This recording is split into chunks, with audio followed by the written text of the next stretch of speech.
Quand on imagine le futur du travail, on pense souvent à quoi? Aux robots dans les usines qui remplacent les ouvriers? Mais si cette image était complètement dépassée? Et si, en fait, les métiers les plus menacés par l'intelligence artificielle n'étaient pas du tout ceux auxquels on pense? C'est un vrai paradoxe. Alors voilà, mettons-les face à face. D'un côté, un consultant en stratégie, de l'autre, un maître plombier. Spontanément, on se dit connaître la réponse, non? Mais la réalité, elle, est bien plus contre-intuitive qu'on ne le croit. Et la réponse, la voilà. Ce sont les métiers intellectuels, ceux qui paraissaient intouchables, qui sont en fait en première ligne. C'est assez ironique quand on y pense. Et c'est exactement ce paradoxe qu'on va décortiquer aujourd'hui. Une sorte d'inversion totale de ce qu'on a toujours cru sur la valeur du travail. Alors comment est-ce possible? Comment expliquer ce grand renversement? Eh bien, la réponse, elle est avant tout économique et c'est ce qu'on va voir dans cette première partie.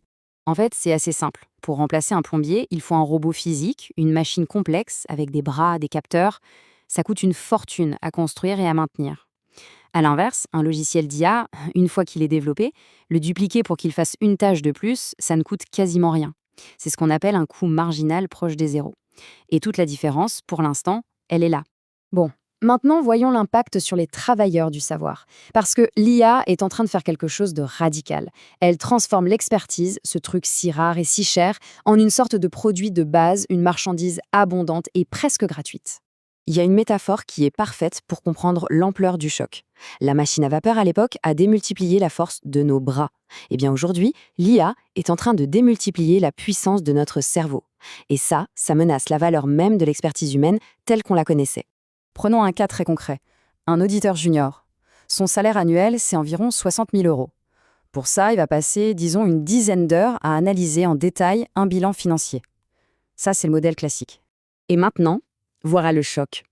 Une IA peut faire exactement la même chose, la même analyse, mais en 2 secondes, et pour un coût de quelques centimes. Là, on ne parle plus d'une petite amélioration. La valeur marchande de ce type de travail intellectuel de routine est en train de s'effondrer. Ce phénomène porte un nom, c'est la commoditisation du savoir. Ça veut juste dire que lorsque l'info devient accessible à tous instantanément, ce n'est plus ce qu'on sait qui a de la valeur. Alors la grande question, c'est qu'est-ce qu'il y en a? Et cette disruption, elle arrive sur 3 fronts en même temps. D'abord, le diagnostic. Les IA surpassent déjà les radiologues pour détecter des cancers sur des images. Ensuite, la synthèse. Les avocats voient des contrats de centaines de pages analysés en quelques minutes. Et enfin, la production intellectuelle pure. Même écrire du code informatique, ce qui était une compétence rare, est en train de devenir une commodité.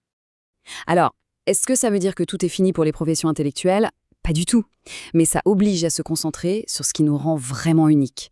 C'est là qu'intervient l'avantage humain, ce que l'IA ne peut tout simplement pas copier. La question devient donc essentielle. C'est quoi les limites de ces systèmes? Et surtout, où est-ce que la valeur ajoutée de l'être humain se niche encore? En fait, l'IA a des failles critiques. Elle peut halluciner, c'est-à-dire inventer complètement des faits. Mais plus important encore, il lui manque tout le reste. Le vrai jugement, l'empathie, le sens de l'éthique. Une IA n'a ni cœur, ni intuition. C'est une machine à calculer hyper brillante, mais sans conscience. Le rôle de l'humain change donc complètement. L'exécution des tâches de base, la routine, l'analyse brute, ça, c'est délégué à l'IA, qui devient une sorte d'assistant surpuissant. L'expert humain, lui, monte d'un niveau. Il se concentre sur la critique des résultats, la relation avec les clients, la stratégie, la pensée complexe. Ce qui nous amène logiquement à la question finale. À quoi va ressembler le travail demain? La réponse n'est pas dans la compétition homme contre machine, mais dans une nouvelle forme de collaboration. Ce nouveau partenariat, il se déroule en 3 temps. D'abord, l'humain fixe le cap, la stratégie, les questions éthiques. Ensuite, l'IA fait le gros du travail d'analyse. Elle génère des options. Et enfin, et c'est le plus important, l'humain reprend la main pour critiquer, pour juger et surtout pour assumer la responsabilité de la décision finale. La conclusion, elle est donc assez claire.